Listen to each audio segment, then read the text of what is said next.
बहुत समय पहले की बात है, जब राजस्थान की उन धूल भरी पगडंडियों पर बंजारों का एक बड़ा सा काफिला चला करता था। उस काफिले में तरह तरह के लोग थे। कोई घोड़े बेचने वाला, कोई कपड़ों का व्यापारी, कोई गहनों का सौदागर और कोई जड़ी बूटियों का जानकार। इन्हीं सब के बीच थी एक युवा बंजारन जिसका नाम था चंपा। चंपा सिर्फ सुंदर ही नहीं थी, उसकी आंखों में एक अलग ही तेज और चमक थी। जो भी उसे एक बार देख ले वह समझ जाता कि यह साधारण स्त्री नहीं है। चंपा के पास एक घोड़ा था, रतनकांत। वह कोई मामूली घोड़ा नहीं था। उसकी रफ्तार ऐसी कि हवा भी उसके आगे हार मान ले। रंग इतना काला कि जैसे अंधेरी रात की चादर, और आंखें ऐसी चमकीली जैसे आसमान में चमकते तारे। जब वह दौड़ता तो लगता मानो धरती पर बिजली कौंध रही हो। काफिले में हर कोई रतनकांत की तारीफ करता। लोग अक्सर कहते, चंपा, तेरा घोड़ा तो राजा महाराजाओं के लायक है, इसे बेच दे तो तेरी जिंदगी आराम से गुजर जाए। पर चंपा बस मुस्कुराकर जवाब देती, ये घोड़ा मेरा साथी है, मेरा भाई है। इसे मैं सिर्फ उसी को बेचूंगी जो इसकी असली कीमत समझे। एक दिन काफिला कीरतगढ़ नाम के समृद्ध कस्बे के पास पहुंचा।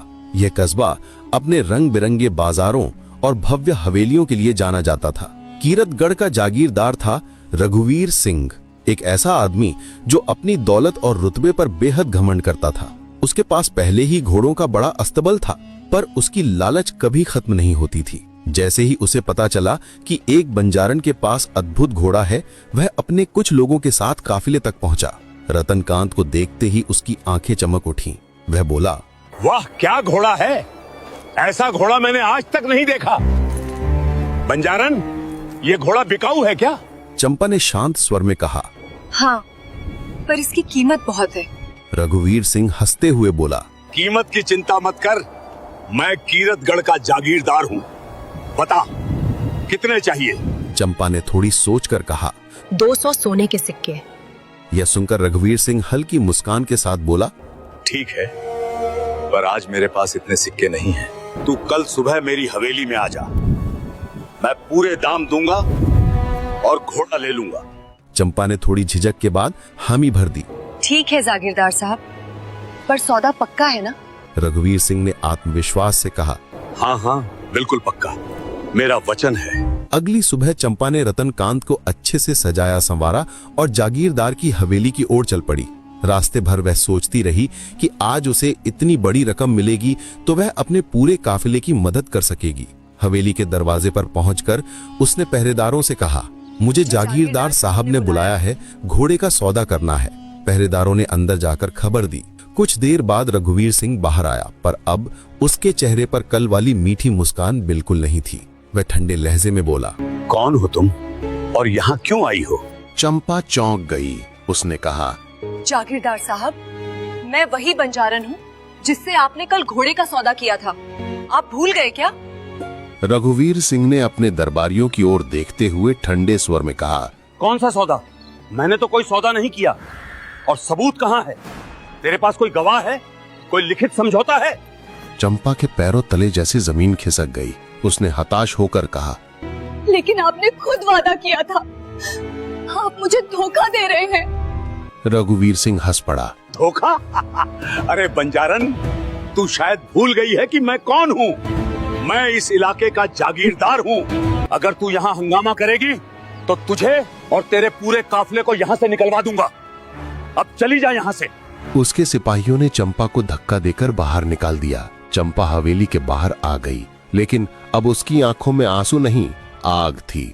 काफिला उसी दिन आगे बढ़ने वाला था, इसलिए चंपा वापस लौट आई। जब लोगों ने पूरी बात सुनी तो सबने समझाया, चंपा, ये जागीरदार और ताकतवर लोग ऐसे ही होते हैं। हम गरीब बंजारे इनसे क्या लड़ेंगे? चल, इसे अपना नसीब समझ और आगे बढ़।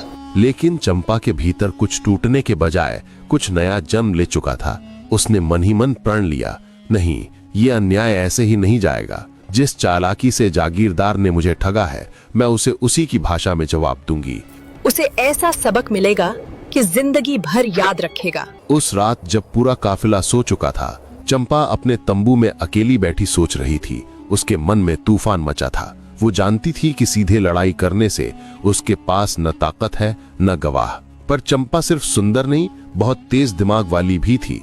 उसने सोचा, रघुवीर सिंह समझता है कि मैं एक बेबस बंजारन हूँ, पर अब मैं उसे दिखाऊंगी कि एक स्त्री की बुद्धि किसी भी हथियार से ज्यादा धारदार हो सकती है।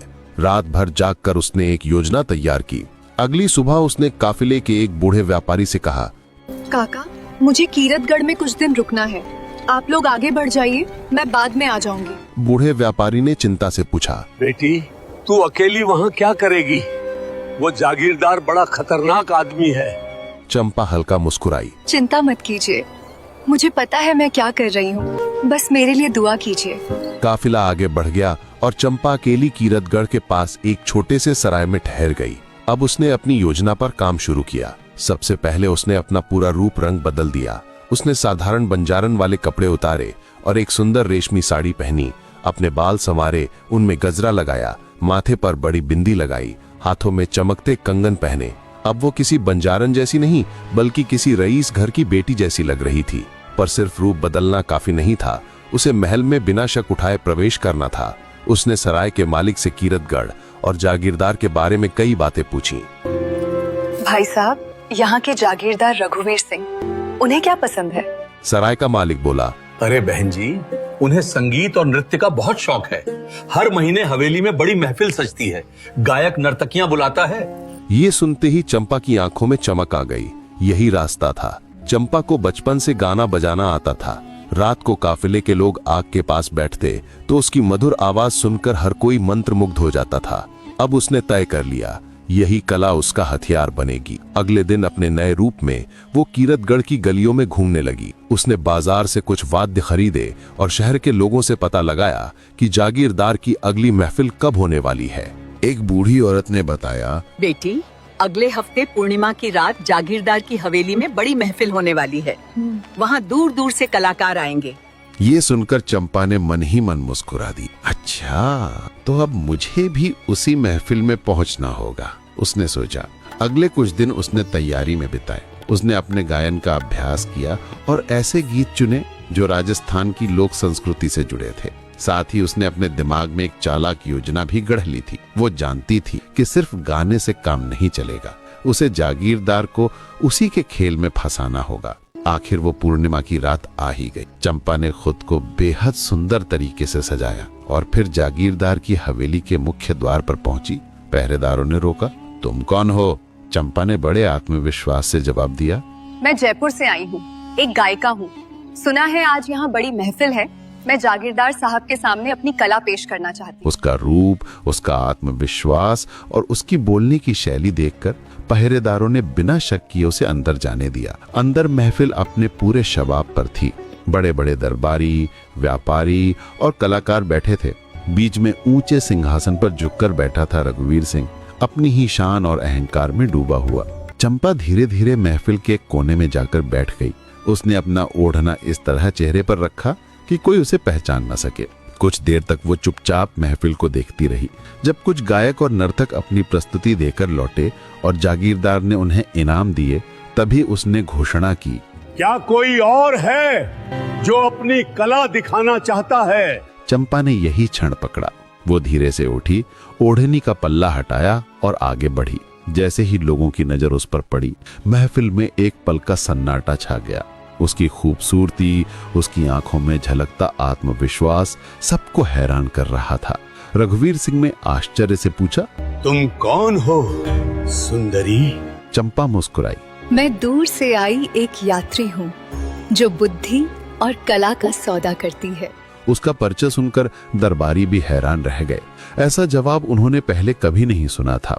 रघुवीर सिंह ने कहा, अच्छा, तो दिखाओ अपनी कला। और तभी चंपा ने गाना शुरू किया।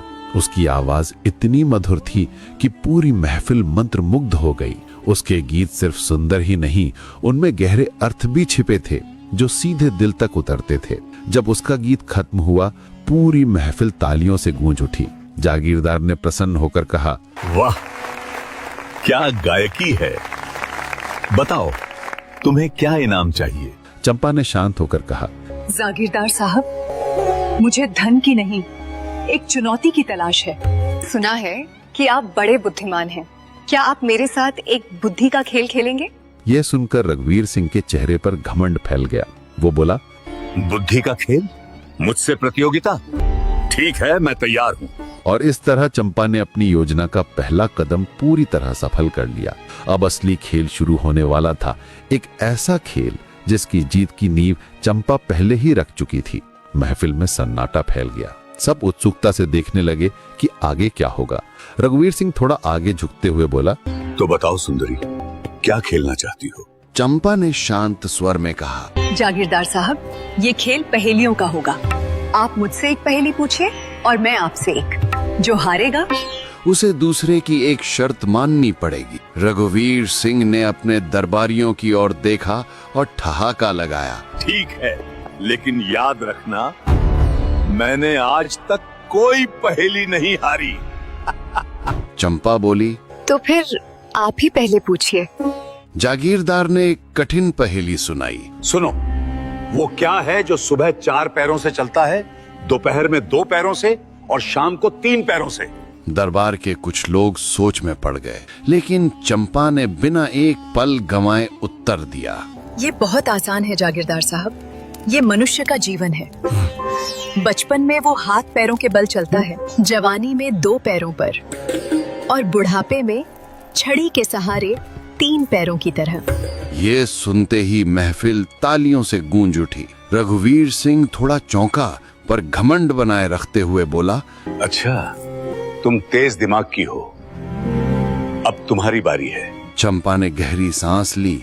उसकी पहेली साधारण नहीं थी, उसमें घोड़े, सौदे और धोखे का संकेत छुपा था, इतने प्रतीकात्मक शब्दों में कि कोई सीधे सीधे समझ ना सके। वो बोली, सुनिए मेरी पहेली। एक व्यापारी था जिसके पास एक अनमोल रत्न था। एक राजा ने वो रत्न देखकर कहा, मैं इसे खरीदूंगा, कल आना। लेकिन जब व्यापारी अगले दिन गया तो राजा बोला, मैंने कोई वादा नहीं किया। अब बताइए, इस कहानी में सबसे बड़ा चोर कौन है? वो व्यापारी जिसने अपना रत्न किसी को दिखाया, या वो राजा जिसने अपना वादा तोड़ा, या वो समाज जो चुपचाप देखता रहा? पूरी महफिल में सन्नाटा छा गया। ये कोई खेल की पहेली नहीं, ये तो नैतिकता और न्याय पर सीधा सवाल था। रघुवीर सिंह थोड़ा असहज हो गया। उसे लगा कि बात में कोई छुपा अर्थ है, पर घमंड अभी भी उसके चेहरे पर चढ़ा हुआ था। वो बोला, ये तो कोई पहेली नहीं, ये तो कहानी है। चंपा मुस्कुराई। जागीरदार साहब, यही तो पहेली है। सबसे बड़ा अपराधी कौन? रघुवीर ने थोड़ी देर सोचा और बोला, मेरे हिसाब से वो व्यापारी मूर्ख था। बिना पैसे लिए किसी पर भरोसा करना मूर्खता है। चंपा ने पूछा, तो आपके अनुसार राजा का कोई दोष नहीं था? रघुवीर ने लापरवाही से कहा, राजा राजा होता है, जो चाहे करे। अगर वो व्यापारी को ठग ले तो ये उसका अधिकार है। ये सुनते ही महफिल में हल्की फुसफुसाहट